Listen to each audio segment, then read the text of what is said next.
किसी ने हमें फांसा नहीं है, हम स्वयं फंस गए हैं। बंधेउ कीर मरकट की नाई, हमने स्वयं सुख भोग की लालसा से अपने को फंसा लिया। अब वास्तविक सुख क्या है, चरम सुख क्या है, हमारी आंतरिक मांग क्या है, ये हम नहीं जान पा रहे। बस सामने दृश्य को देखा और टूट पड़े, सुख भोग लेंगे, हम सुखी हो जाएंगे। ये भ्रम है। तुम किसी प्रकृति जनित रचना से कभी सुखी नहीं हो सकते, क्योंकि तुम परमात्मा अंश हो, तुम अपने अंशी की खोज कर रहे हो। भ्रम से तुम नाना प्रकार के दृश्य पदार्थों में, परिवर्तनशील नाशवान पदार्थों में अपनी मांग पूरी करना चाहते हो, नहीं हो सकती। क्यों? क्योंकि तुम चिदानंद अंश हो, तुम्हें चिदानंद सुख चाहिए। ये प्राकृतिक सुख अनेक जन्मों से भोगते चले आए, अगर कहीं इसमें हमारा विश्राम होता तो आज तक हम सुखी हो जाते। भगवत कृपा से संत समागम प्राप्त होता है, पर कैसी मलिनता बुद्धि की है कि संत समागम में जाकर के हम यही जानना चाहते हैं कि वो उपाय बताओ जिससे हमें मांगे हुए भोग प्राप्त हों। भोग भोगने वाला शरीर जो निश्चित नष्ट हो जाएगा, वो नष्ट ना होने पावे। संसार में माना हुआ सुख हमें भरपूर प्राप्त हो। भ्रम मत रखना। अगर संतों की इसमें आस्था होती तो संत काहे को ही बनते। जिनमें उनकी आस्था नहीं है वो तुम्हें कैसे दे सकते हैं। एक अंधा कुएं में गिरने जा रहा हो तो कोई नेत्र वाला उसको कैसे ढकेल सकता है, कैसे जाने दे सकता है। ऐसे ही हम ज्ञान नेत्रों से अंधे हैं, इसलिए हम इस भवकूप में नाना प्रकार के सुख की लालसा से कूदने जा रहे हैं या कूद चुके हैं। संतों का समागम बचाने के लिए होता है, फंसाने के लिए नहीं होता। लोग पूछते हैं कि संतों का क्या चमत्कार है, दिखाओ अपना चमत्कार। संतों का वास्तविक जो भगवत प्रेमी महात्मा है, उनका स्वाभाविक चमत्कार प्रकट होता है। उनके दर्शन से, उनके संभाषण से, उनके सानिध्य से विकारों का नाश और भगवत चरणारविंद की प्रीति, विषयी मन का निर्मल हो जाना, भोगों की तरफ आकर्षित चित्त वृत्ति का भगवदाकार हो जाना, ये संतों का चमत्कार है। तुम्हारा कोई रोग ठीक हो जाए, कोई भोग मिल जाए, कोई परिस्थिति सुधर जाए, इसे संतों का चमत्कार मत समझना। ये प्रारब्ध भोग सुख और दुख, पुण्य और पाप से प्रकट होते हैं, इसमें किसी का प्रभाव काम नहीं करेगा। अगर ऐसा होता तो संतों के शरीर में कभी कष्ट ही ना होता। भ्रम में मत फंसो, भ्रम में मत फंसो कि कोई संत तुम्हारे शरीर को अजर अमर बना देगा, तुम्हें भोगों की बाहुल्यता मिल जाएगी। व्यर्थ में भाग दौड़ बंद करो। हां, वास्तविक तुम यदि महासुख को चाहते हो और मृत्यु के भय से बचना चाहते हो तो एकमात्र रास्ता है, प्रभु श्री हरि के चरणों का आश्रय ले लो। हरि स्मृति सर्व विपद विमोक्षणम। भगवान का भजन, भगवान की स्मृति निश्चित तुम्हें समस्त दुखों से बचा लेगी। भगवान की शरणागति, समुझ जे आए शरण ते डरत ना काल डर। मृत्यु क्या चीज है? पर प्रभु के नाम जपने में रुचि नहीं, प्रभु की चरण दासता में भावना नहीं, तो तुम सोचते हो कुछ चंद रुपए और कुछ फल पुष्प आदि दे करके हम रोग रहित तो हो जाएं, शोक रहित तो हो जाएं। भूल मत करना। अगर शोक रहित होना है, रोग रहित होना है, तो एकमात्र उपाय है कृष्णाय वासुदेवाय हरे परमात्मने प्रणत क्लेश नाशाय गोविंदाय नमो नमः। गोविंद को नमस्कार करो, और जिह्वा से पुकारो कृष्ण कृष्ण गोविंद गोविंद, राधा राधा राधा, निश्चित जन्म जन्म के अशुभ नष्ट हो जाएंगे। आप स्वयं परम सुखी हो जाएंगे, शरीर राग नष्ट हो जाएगा, ऐसा अद्भुत सुख मिलेगा, कृतकृत्य हो जाओगे। पर अब इस मार्ग में चलने के लिए जब कदम रखोगे तो असत वृत्तियों का त्याग करना होगा। यहीं सब फेल हो जाते हैं। वो ऐसा शॉर्टकट ढूंढते हैं कि कुछ हम कमाए हुए पापाचरण से चंद रुपए आपको दे दें, आप हमें संभाल लेना, भूल मत करना। कभी ऐसा नहीं हो सकता। नाली के पानी से हाथ धोने से कभी हाथ पवित्र और निर्मल नहीं होते। ऐसे मलिन आचरण करके कमाए हुए धन से कभी तुम्हें पवित्रता प्राप्त नहीं हो सकती। ये सब नाटकबाजी मन की है। वहां चलो तुम्हारा सुधर जाएगा। कुछ नहीं सुधरेगा जब तक तुम सुधारना नहीं चाहोगे। तुम सुधारो अपने आप को। किसी का आशीर्वाद कोई काम नहीं करेगा जब तक तुम अपने आचरण नहीं सुधारोगे। तुम खाओ मांस, पियो मदिरा, करो व्यभिचार, नाना प्रकार की हिंसात्मक वृत्ति, तुम्हें भगवान भी नहीं माफ करेंगे, चाहे जहां भाग के चले जाओ। अधर्मा आचरण करने वाले को भगवान कहते हैं मैं साक्षात काल रूप से दंड देता हूं। शरणागत होकर नियम के अनुसार चलोगे तो भगवान तुम्हें दुलार करेंगे मां की तरह। यह सिद्धांत है। नाटकबाजी में फंसो तो फंसो, सिद्धांत से चलोगे तो कभी धोखा नहीं खाओगे, आनंद में मगन रहोगे। पर सिद्धांत में चलने के लिए असत त्याग करना होता है, इसीलिए सब फेल हो जाते हैं। कोई बिरला गुरु कृपा पात्र ही कदम आगे बढ़ाता है। ये भीड़ भागम दौड़ केवल वासनाओं की पूर्ति के लिए तो भ्रम में मत रहना। किसी का आशीर्वाद, किसी की कृपा तुम्हें वासनाओं से नहीं बचा सकती। एकमात्र उपासना ही वासना से बचा सकती है। और उपासना तुम करने के लिए जब तैयार होगे तो ये गंदी बातें, गंदे आचरण, ये आपको त्यागना होगा।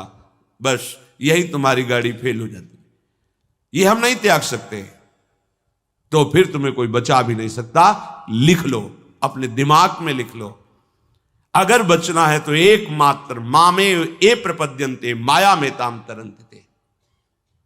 जितना भी समझाओ ये पागलपन छोड़ते ही नहीं। बस कोई जंतु ऐसा हो, कोई भस्म ऐसी हो, बस उन नाटक में रिझना चाहते हैं। अरे प्यारे, यदि वो तुम्हें सुखी कर सकता है तो वो खुद क्यों सुखी नहीं हो जाता? तुम नहीं सोच पा रहे हो? पागल हो तुम। यदि वो तुम्हें रोग रहित कर सकता है तो खुद क्यों नहीं रोग रहित हो जाता? यदि वो तुम्हारे को चमत्कार दिखा सकता है तो अपने को चमत्कार दिखाकर प्रभु का साक्षात्कार क्यों नहीं कर लेता? पागल बन रहे हो। सिद्धांत को समझो। तब लगी कुशल न जीव कहूं, सपने हूं मन विश्राम, जब लग भजत न राम कहूं, शोक धाम तज काम। जब तक शोकों का खजाना एक कामनाएं, इन कामनाओं को प्रभु के चरणों में समर्पित करके भजन नहीं करोगे, स्वप्न में भी सुख नहीं मिलेगा। जागृत की बात जाने दो। जो चाहत है नित्य सुख, अरु मन को विश्राम, यही सब चाहते हैं। दुख का मुंह न देखना पड़े, मन हमारा प्रसन्न रहे, शांत रहे, कोई कामना हमें जलाए ना। हां, है मार्ग। हित ध्रुव हित सो भजत रहो, पल पल श्यामा श्याम श्यामा श्याम श्यामा श्याम। अब ये करना नहीं, तुम्हें भजन करना नहीं, पवित्रता से रहना नहीं, आचरण सुधारने नहीं, मनमानी आचरण करना है तो भगवान तुम्हारे हृदय में भी बैठे हैं, कुछ नहीं कर पा रहे। देख लो ना, सबके हृदय अछत विकारी, सकल जीव जग दीन दुखारी।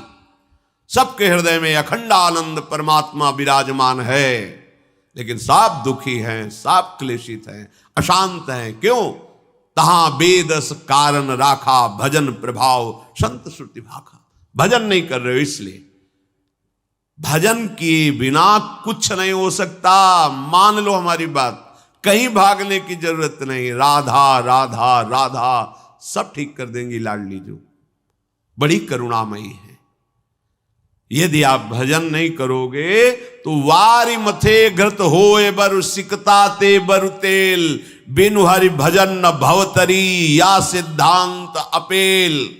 इसे कोई काट नहीं सकता, अपेल सिद्धांत है। विनिश्चितम बदामि तेन अन्यथा वचांस में हरिम भजंती ये नरा भवसागर तरंती ते। पानी को मथ करके बड़ा चमत्कार कर लो, घी निकाल लो, हो सकता है। बालू को पेर करके तेल निकाल सकते हो सकता है। असंभव को तुम ये संभव कर सकते हो, पर भजन के बिना तुम दुख से निवृत्त नहीं हो सकते। गोस्वामी जी का ये अटल विश्वास, महापुरुषों का अटल विश्वास, शास्त्र का अटल आदेश, बिना भजन किए तुम्हारे अशुभ कर्म नष्ट नहीं होंगे, और अशुभ कर्म नष्ट हुए बिना तुम सुखी नहीं हो सकते। सिद्धांत से चलोगे तो सुखी हो जाओगे, नहीं भटकते घूमोगे, पूरा जीवन नास्तिकता और अश्रद्धा में उतर जाएगा। सिद्धांत से चलोगे तो कृतकृत्यता का अनुभव होने लगेगा, और नाच नाच कर कहोगे वाह संत समागम का क्या फल होता है, ये मैं पा गया। पायो जी पायो मैंने राम रतन धन पायो। मारा घूम रहा है जीव, कोई औषधि मिल जाए, कोई भस्म मिल जाए, कोई जंतुर बांध दे, कोई आशीर्वाद दे दे, अरे पागल हो। तुम्हारे कर्म ही तुम्हें दंड देंगे, तुम्हारे कर्म ही तुम्हें सुखी करेंगे। हां, हम कैसे अपने कर्मों को सुधारें, यह है संत समागम। आप अपने द्वारा अपना उद्धार कीजिए, कोई तुम्हारा उद्धार नहीं कर सकता। उद्धार की युक्तियां, उद्धार का मार्ग, उद्धार के सिद्धांत और सहयोग ये संतों से प्राप्त होता है। आशीर्वाद से उद्धार नहीं होता, आशीर्वाद से सुख दुख की निवृत्ति नहीं होती, वो ज्ञान से होती है। उसके लिए आपको भजन करना पड़ेगा, सत्य आचरण में चलना होगा, दुख को सहना होगा, सुख को दबाना होगा, उसमें अभिमान करके फूलना नहीं होगा। तब आप उस महासुख में पहुंचोगे जिसे चरम अवस्था का सुख कहते हैं। संत समागम दुर्लभ इसी बात के लिए है। इसका मतलब ये नहीं छूछा करके तुम्हारे दुखों का नाश हो जाएगा।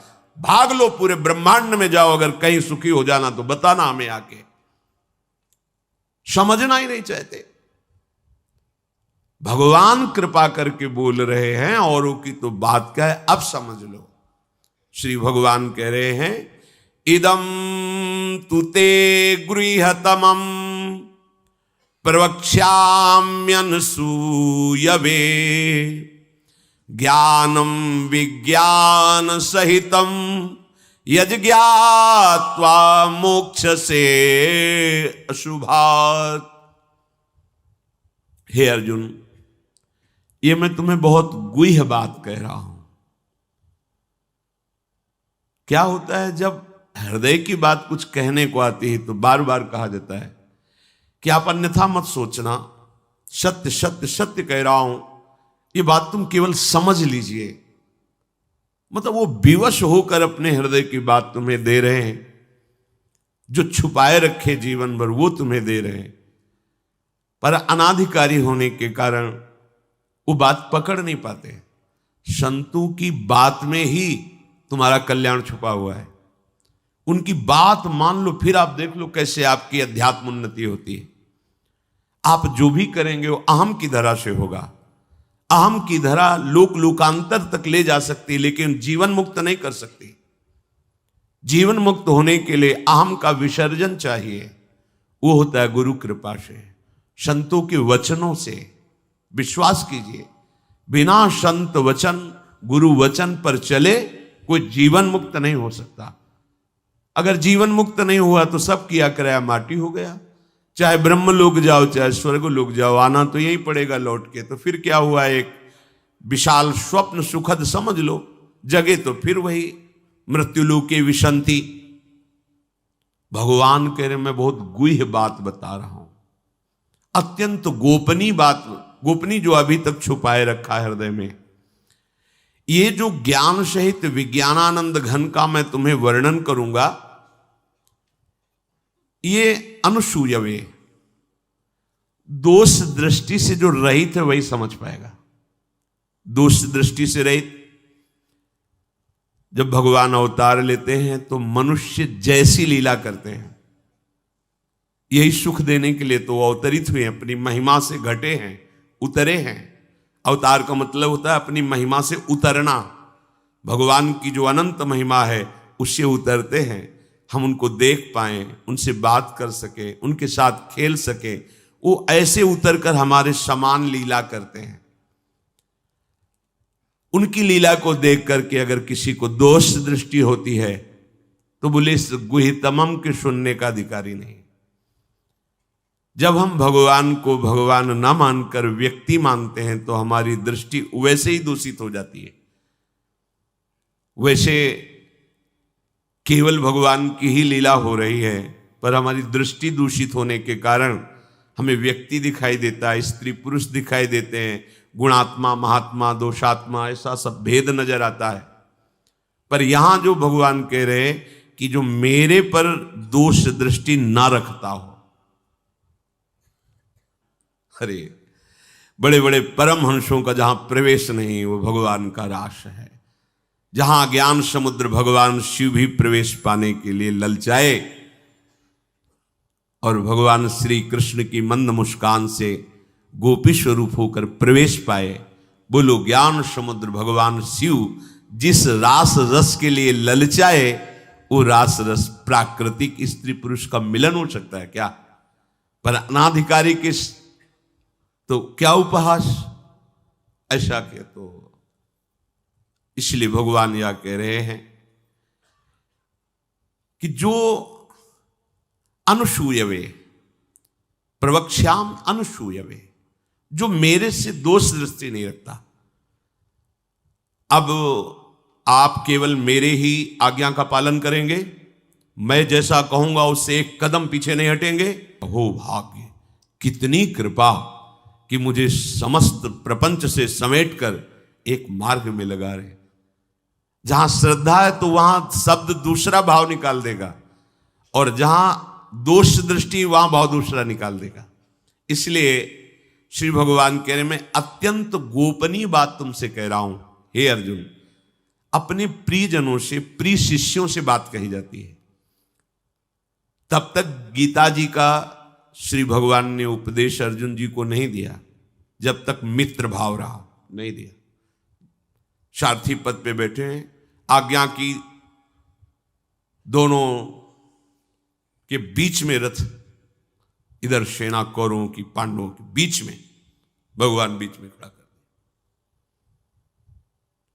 जब देखा मोह ग्रसित हुए, निवारण में असमर्थ पाया, तो भगवान की शरण में होकर के कार्पण्य दोषो परत स्वभावा प्रछामि त्वाम धर्म सम्मूढ़ चेता।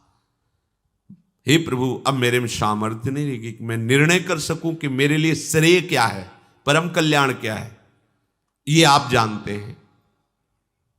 प्रभु कुछ नहीं बोले, तो बोले शिष्यस्ते हम साधिमाम त्वाम प्रपन्नम, मैं आपका शिष्यत्व स्वीकार करता हूं। हे जगत गुरु श्री कृष्ण उतरे साष्टांग दंडवत हुए और कहा, मैं आपका शिष्य हूं, और ऐसा शिष्य हूं जो पूरा समर्पण किए, प्रपन्नम, मन वचन कर्म से आपको समर्पित हो। तब गीता जी का प्रादुर्भाव भगवान के श्रीमुख से हुआ। जो प्रिय जन होते हैं, समर्पित जन होते हैं, उनको हृदय की बात बताई जाती है, क्योंकि वो उसमें दोष दृष्टि नहीं करेंगे। अगर प्रियता और समर्पण नहीं है, तो देखो ना, कह रहे मेरे को प्रणाम करो, मेरे को ही पूजा दो, मेरी आज्ञा में रहो, मेरे मन वाले बनो। हे अर्जुन, तुम उस परमात्मा को ऐसा समझो कि उस सारे जगत को जैसे बर्फ में जल ही जल है ऐसे व्याप्त करके विराजमान उस परमात्मा को, उसी के आगे ये बोल रहे हैं। देखो, अब हम गुह्यतम बात कर रहे हैं, उस परमात्मा को नहीं, मुझ श्री कृष्ण को। मेरे में मन लगा, मेरे को प्रणाम कर, मेरे को नमस्कार। ये महापुरुष जन रास्ता देते हैं। अब तुम्हारी कहां श्रद्धा टिकती, वो ये देखते हैं तुम्हारे लिए कोई आश्रय है, अभी तुम्हारी खोज अभी पूर्ण हुई कि अभी खोज बकाया है, खोजो तो खोज लो, नहीं तो वहीं पकड़ के बैठ जाए कि अब बने तो रघुवर ते बने, बिगड़े तो भरपूर। अब बनेगी तो आपसे बनेगी, बिगड़ेगी तो आपसे बिगड़ेगी, अब हमारा कोई आश्रय नहीं। ये अत्यंत गोपनीय बात हर एक के सामने नहीं कही जा सकती, क्योंकि इसमें भगवान अपनी खुद बात महिमा का वर्णन कर रहे हैं। अब जैसे कोई बहुत हार थक के अब क्या करें, तो अब मान लो बात हमारी आंखों के सामने रहो, जो जूठन मिले खाओ, जैसा कहें वैसे करो। अगर अध्यात्म की भूमिका न जागृत हो जाए तो कहना। गुरुजनों की बात किसी से प्रमाणित करने की आवश्यकता नहीं होती। आपको गुरुजी ने क्या कहा, क्यों आप कौन हो, हमारे बाबा गुरु हो क्या कि हम आपको बताएं? हमारी और हमारे गुरुजी की बात हो गई, तुमको क्यों बताएं क्या गुरुजी ने कहा? तुम हमारे निर्णायक हो क्या? चलो दोबारा नहीं मिलेगा। पर बैठाल के वो आज प्रवचन में ये कह रहे थे, समझो। अब वो जो समझाएगा वो तुम समझ जाओगे, जो गुरु समझा रहे थे वो समझ में नहीं आएगा। इसीलिए भगवान करें अत्यंत गोपनीय बात है। जब तक हमारा ये मन समाधान नहीं पाता तब तक भटकना पड़ता है। कहीं एक जगह पकड़ लो, ये जो अनेक जगह भटकना है बंद करो। एक जगह पकड़ लो, एक विश्वास रख लो, एक नाम जो गुरु ने दिया, एक मंत्र दिया है, अविद्या का नाश हो जाएगा, माया परास्त हो जाएगी। पर समझ नहीं पा, दुकानें लगी हुई हैं, 4-6 दुकान घूम लेते हैं, चलो घूम लो, पर कहीं एक दुकान तो बांध लो कि हमें सारा माल यहीं से लेना है, तो तुम्हें छूट मिलने लगेगी। एक व्यवहार, हजारों की लाइन लगी, लेकिन आने दो, ये पर्सनल ग्राहक है, आने दो। ऐसे ही मेरे ईश्वर की दुकान में है सबका जीवन खाता। परिचय तो बना लो भगवान से, निहाल हो जाओगे। भटकना, हम जब ये बातें सुनते हैं ना तब लगता है कितनी हंसी की बात। जितनी देर तुम अमुक जगह जाकर के झाड़ फूक करवा कर उतनी देर राधा राधा जपो, बिल्कुल ठीक हो जाएगा, सब ठीक हो जाएगा। क्योंकि कोई भी जो हमें क्लेश देने के लिए आया है, कर्म है हमारा। जब भूत हो, प्रेत हो, चांडाल हो, रोग हो, दुख हो, विपत्ति हो, ये सब हमारा कर्म है। और उस अशुभ कर्म का नाश करने के लिए भगवान नाम जय घोष कर रहा है।